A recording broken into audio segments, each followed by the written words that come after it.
Après 11 jours de collecte de données massives à Sakhir, une vérité douloureuse s'impose à tous. Le règlement 2026, dans son état actuel, risque de devenir un désastre absolu.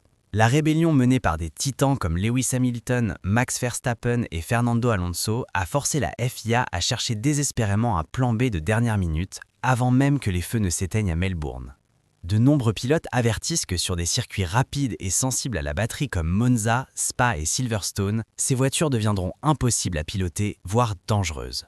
Pendant que Ferrari et Red Bull poussent pour des réformes radicales, Mercedes se dresse comme une forteresse solitaire contre le reste du peloton. On murmure dans le paddock que la résistance de Mercedes n'est pas simplement de l'obstination. Elle est alimentée par un avantage colossal sur le moteur à combustion interne. Si on voit des voitures couper leur puissance à Melbourne parce qu'elles ont épuisé leur énergie au milieu d'une ligne droite, nous pourrions être témoins de la révision réglementaire la plus significative de toute l'histoire de la Formule 1 en cours de saison. Ce n'est pas juste une course, c'est un référendum technique sur l'avenir de la Formule 1. Max Verstappen, atteignant 344 km/h lors du tout premier jour des essais, a envoyé des ondes de choc à travers chaque garage. Mais le vrai mystère, c'est pourquoi Red Bull ne s'est plus jamais approché de ce chiffre pendant les 10 jours restants. Tandis que James Vols suggère que Red Bull a simplement réduit ses unités, une théorie bien plus complexe circule dans les couloirs. L'optimisation du déploiement d'énergie. Les ingénieurs de Red Bull ont probablement réalisé que brûler de l'énergie électrique en fin de ligne droite est parfaitement inefficace. Dans un monde physique où la traînée augmente proportionnellement au carré de la vitesse, déployer de la puissance au-delà de 340 km/h revient à gaspiller des joules précieux. Red Bull possède peut-être la gestion d'énergie la plus intelligente de toute la grille.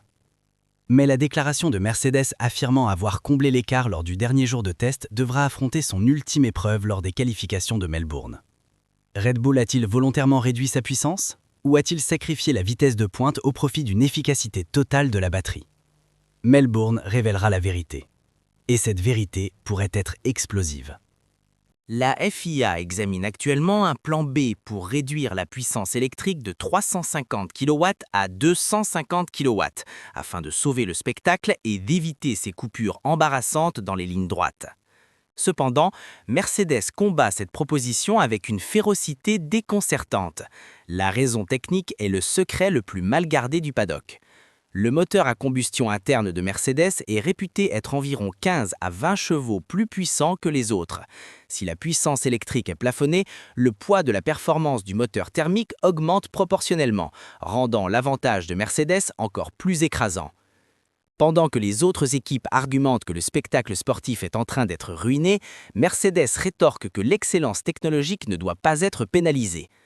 Ce bras de fer politique définira l'équilibre des forces en Formule 1 après Melbourne.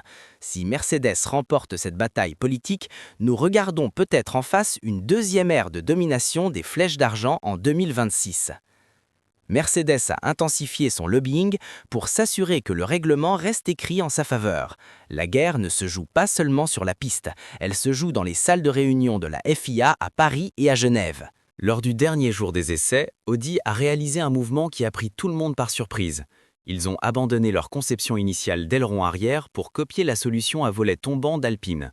Contrairement au DRS traditionnel, ce système aligne le flux d'air en un seul élément propre lorsqu'il est ouvert, réduisant considérablement la traînée.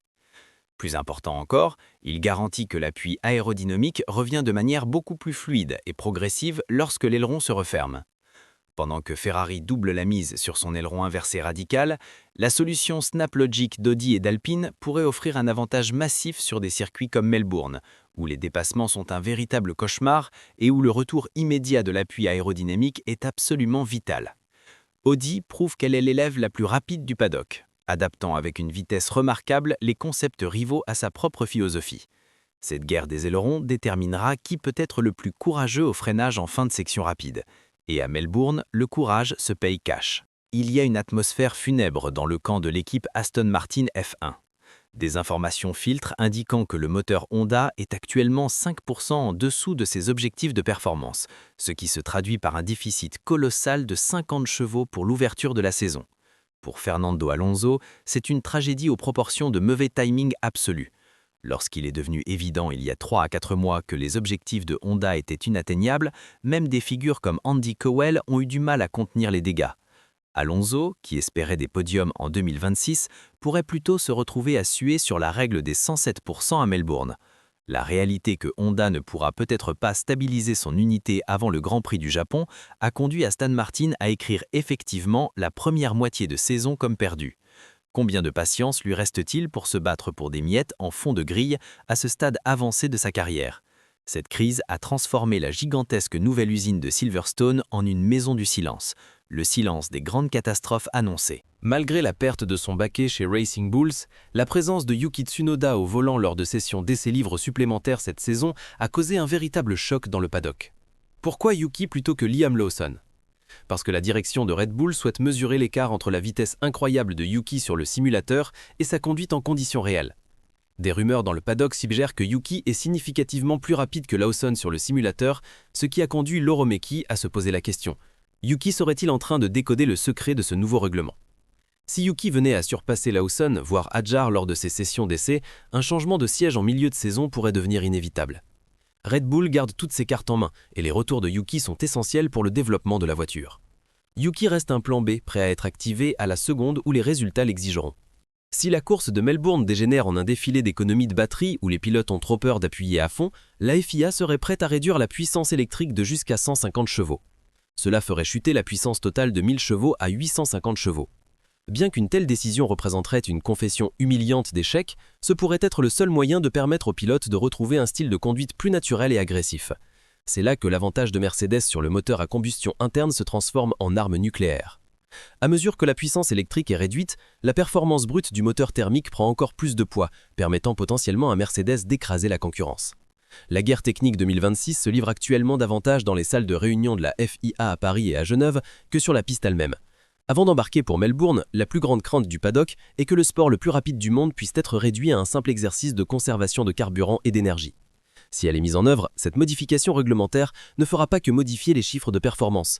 Elle définira le destin compétitif de toute la saison 2026. Alors que la fumée se dissipe au-dessus des sables brûlants de Sakhir et que le marathon des essais entre officiellement dans les livres d'histoire poussiéreux de la Formule 1, nous ne nous dirigeons pas simplement vers les rues étroites, cabossées et impitoyables d'Albert Park pour une course. Nous nous embarquons dans un affrontement technique et politique monumental qui définira l'avenir du sport. Chaque ingénieur, directeur d'équipe et pilote qui monte dans l'avion pour Melbourne est tenté par une seule question brûlante. Le règlement 2026 subira-t-il un échec catastrophique lors de ce premier test majeur? Ou sera-t-il salué comme un triomphe d'ingénierie qui a poussé l'ingéniosité humaine jusqu'à ses limites absolues? Ce n'est plus simplement un Grand Prix, c'est le grand référendum qui réhabilitera la révolution hybride de la F1 ou marquera son plus grand fiasco de tous les temps. Les poids lourds du paddock descendent sur l'Australie, portant non seulement des pièces de rechange, mais des dossiers techniques suffisamment lourds pour réécrire le règlement de la FIA. Un feu différent brûle dans chaque coin de la grille en ce moment.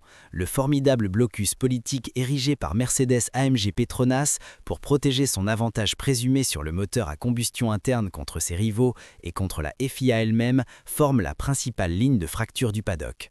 Le mystère non résolu du déploiement d'énergie de Red Bull, caché derrière ce stupéfiant 344 km/h du premier jour à Sakhir, continue de voler le sommeil des ingénieurs rivaux. Pendant ce temps, la Scuderia Ferrari plane comme une ombre au-dessus de Mercedes, armée d'une préparation opérationnelle qui semble clinique et terriblement bien huilée. À l'autre bout du spectre, Aston Martin F1 livre une guerre de survie, paralysée par un tragique déficit de 50 chevaux de son unité Honda et une pénurie chronique de pièces de rechange. Tous ces éléments prouvent que la révolution 2026 se trouve dans une ère volatile, presque Frankenstein, où rien n'est gravé dans le marbre. Le plan B d'urgence de la FIA pour réduire la puissance électrique de 150 chevaux est posé dans un tiroir, prêt à être activé comme la révision réglementaire la plus rapide de l'histoire, à la seconde où ces voitures commenceront à couper leur puissance dans les rues cabossées de Melbourne. Mais la question ultime résonne encore à travers les lignes droites bordées d'arbres d'Albert Park. La FIA doit-elle appuyer sur le bouton d'urgence et brider la puissance électrique pour sauver le spectacle ? Ou les limites technologiques, le génie de l'ingénierie et la quête acharnée de la performance doivent-ils être autorisés à repousser les frontières jusqu'au point de rupture absolue, comme l'insiste Mercedes ? Melbourne sera-t-il un défilé d'économie de batterie où les pilotes ont trop peur d'appuyer à fond, ou un véritable choc entre les bêtes hybrides les plus puissantes de l'histoire ? Mercedes peut-elle remporter cette guerre politique à enjeux ultimes pour protéger son avantage technique ? Ou la nature brutale du circuit de Melbourne exposera-t-elle chaque faille fatale cachée de ces voitures de nouvelle génération aux yeux du monde entier? N'oubliez pas de vous abonner et d'activer la cloche pour les derniers séismes techniques pré-Melbourne, les plongées profondes dans la télémétrie et les fuites politiques les plus brûlantes du paddock. Nous serons là à la seconde où le pouls du paddock commencera à battre à Melbourne. Je vous souhaite la sortie des stands la plus rapide, la plus préparée et la plus stratégique possible. Peace!